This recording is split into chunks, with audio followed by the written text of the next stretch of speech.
No, I did have a story that I thought you would find kind of interesting. Yes. I'm not sure if I've told this on the podcast before or not, but I was in DC for something completely unrelated. Like, God, I don't know. This is campaign time last time, so it was like maybe a month after October 7th, and I was just at a bar in DC. I was waiting to come home to Texas, and I was sitting at the bar next to a guy. Me and him just started having a conversation.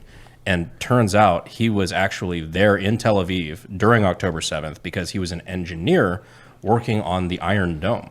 Oh, shit. And so he, like, obviously they didn't know any of that shit was going to go down. He was just there for routine shit. He's like, we go in every couple months. All of a sudden, like, the sirens start going off, and he's in a high-rise hotel. No shit. Like, glass window, like the entire wall is glass, and he's watching rockets come.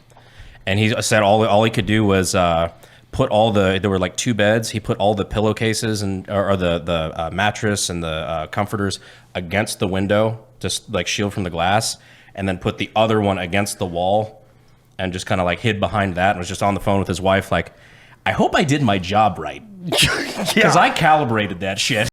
Like, I'm kind of standing behind my work on this one. Tommy is not from the Midwest, because we would have just been standing outside watching. I've seen what we do when there's tornadoes. Look at them homos and their gliders. He's on the observation deck. Dude, going back to that French letter, though, it's just funny going back to what you were saying about how, like, we know as soon as they fire a missile, because, like, in that letter, the French guy is like, if you ever are like in the shit and need help, you better hope to God it's the Americans that pick up the radio. He's like, they don't ask what the situation is, what they literally just say, where are you? All right, we're on the way. And we'd try to brief them on what they were carrying. They were like, we know. They knew more about what was going on than we did. They were just waiting for the word. Just like, please say out loud, you need our help. Because we're about to make it awesome over there. It's like the Better Call Saul. Put $1 in my pocket. There, now I work for you. Go get them, boys. No, with the Iron Dome, that system, I didn't know this. Again, since a lot of people have had their opinions about Israel and Iran and stuff like that, I've been just digging into the weeds and trying to understand it, which, by the way, when you dig into the history of Israel and Palestine, the more I dug, I don't know who the it belongs to. I have no clue. Like, it just gets worse the more you dig. I have no clue who was there first. Let's just give it back to Britain, call it a day. Yeah, just mulligan that shit. That's the correct answer. Yeah. But Iron Dome, what I didn't know about... Just, Brandon, how do I piss off everybody in this conversation? Give it back to Britain. Yeah. Put it in a museum. That was a Molotov. It belongs to the Queen. You just walk up to the flag in the middle. Jesus Christ. It's the little video of the washing machine just going ape shit and the guy throws the second. Brandon, give it to Britain. Someone make that. The laundry machine that says Palestine, Republican and Israel. Democrats arguing over Palestine. And then Britain owns it. Oh, my face hurts from laughing too much. Oh, man. But did you know that 2 days, two days after Iron Dome came online, it was defending against missiles from Gaza? No shit. 2 days. I was like, that can't be right. So I verified it through several different sources. It was April 2011 is when Iron Dome came online. 2 days later, missiles were being fired from Gaza into Israel, and it was defending against them. I was like, that's fair. And then when I did the whole video about Iran, and like I was digging into it, the more I read about Iran, I'm like, how the have we not attacked these guys earlier? Like, they're pissing me off at this point. Did you know that the Beirut bombing in 1983, obviously 241 Marines killed. There was like 40 or 50 something, French that were killed in that Beirut bombing. Well, that was Hezbollah, but it was before it was called Hezbollah. They were called the Islamist Jihad, because Hezbollah didn't exist until 1985, and this was 1983. Well, Iran, in 2004, the Quds suicide brigades, as they're called, which I assume their retention is just not great for suicide brigades. Getting people to re-enlist is tough. Oh, come on, that was a solid joke. Well, re-enlist isn't really the problem. It's recovery, mostly. All the instructors, those that can't do, teach. Those who come before us. Yeah, for those who come after. God. In 2004, one of the units, who's actually named after a Hamas bomb maker, I think his name is Aya Hayash or something like that. We killed him in 1996. But anyway, More floating furniture. Yeah. that guy. So in 2004, they built a monument to the suicide bombers of the Beirut bombing in Iran in 2004. And to this day, no one has been formally charged with the attack on the Beirut bombing in Lebanon in 1983.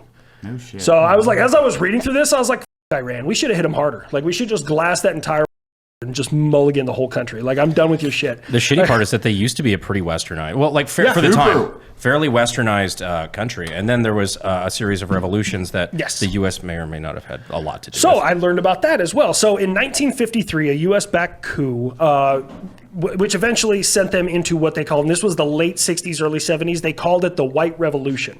And the White Revolution was actually a really interesting time because in the mid-1970s, so the Islamic Revolution happened in 1979, which is also when the hostage crisis happened and a bunch of other shit, right? So in the mid-1970s, Iran had actually exploded in popularity. They were now a creditor nation. They had liquidated their entire national debt. They had cleared it by the mid-1970s, and their economy was growing at 10% every year.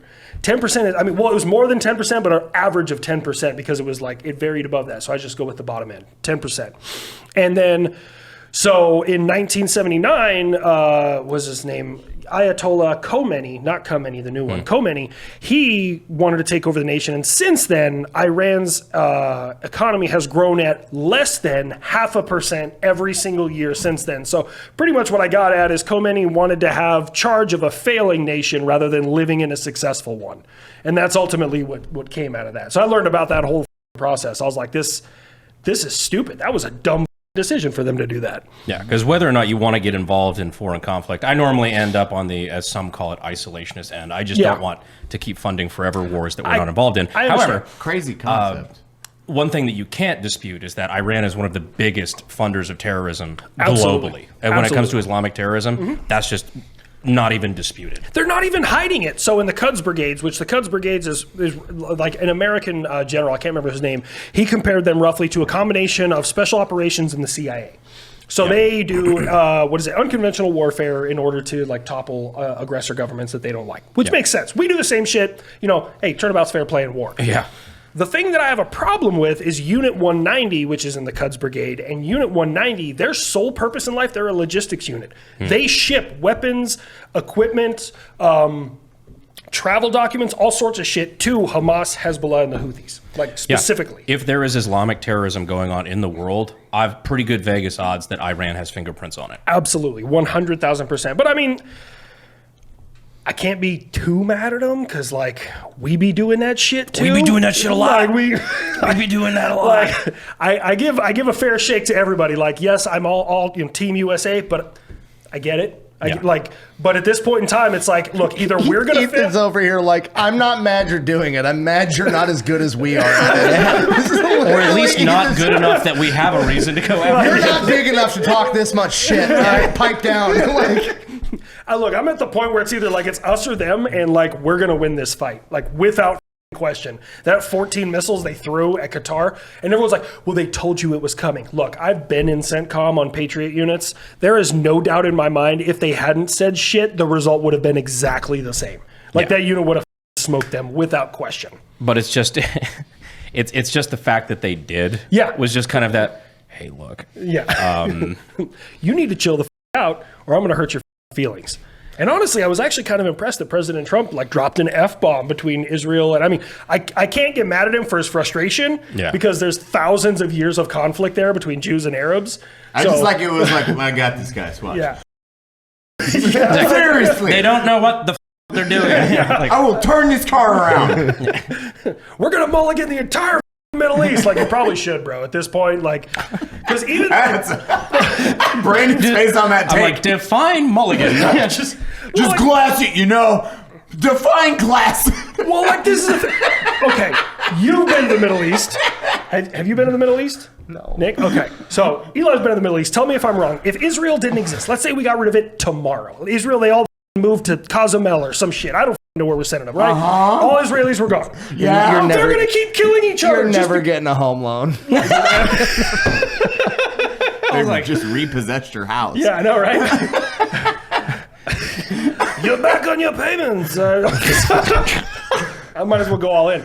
No, so this is the thing. If Israel was gone tomorrow, they would keep killing each other because of different sects of the same religion, slightly different religion, different belief, different color, different tribe, different country. Sunnis and Shias hate each other. Sectarian violence is one of the worst violence you will ever have. Yeah. And that is what happens across, it's not just religion, it's like culture, race, everything is the same thing. It's like they kill each other more than they kill anything else. Yeah. Yes, we had to segregate Sunnis and Shias because they despised each other. Yeah, well, then I learned about like the 6-Day War. Israel was a new country, and Palestine was still kind of like forming their own thing, and they both did not like each other. And was the 6-Day War in the 70s? I think it was the 70s. The The late 60s. 60s or I think it was 70s. In the 70s, and Israel is the thing, they were both trying to build a conventional military at the exact same time. Israel was just better at it. And in 6 days, they took the entire Sinai Peninsula, they took half of Jordan, they like just took all this territory, and they're like, are you 67. done? I was Was like, it I think it's- 67? Okay. Yeah, I was like, I think it's in the late 60s. They like tripled their territory in 6 days, and then the U.S. was like, That's dope. cool it. And Israel was like, okay. And they just backed off and gave it all back. Like it was crazy when I read about the 6-Day War. I was like, oh shit, they really were both trying to build a military at the exact same time. I could be misremembering things, but there were like certain strategic points, like mountain ranges and things like that, Yeah. that they're like, that's where they attacked us from. Mine. Yeah, pretty much. That was they. I don't know why they took the whole Sinai Peninsula. I don't think I've ever heard about any real conflict on the Sinai Peninsula because, like, well, Egypt is not real friends with them, and I don't know. Egypt is like a frenemy. They're just like, look, if you live in Israel or Palestine, you're not coming in. Like Egypt is. That's the part that like I find very entertaining is you just have said other I hate like it so much. other Muslim nations like Egypt and Jordan and places like that.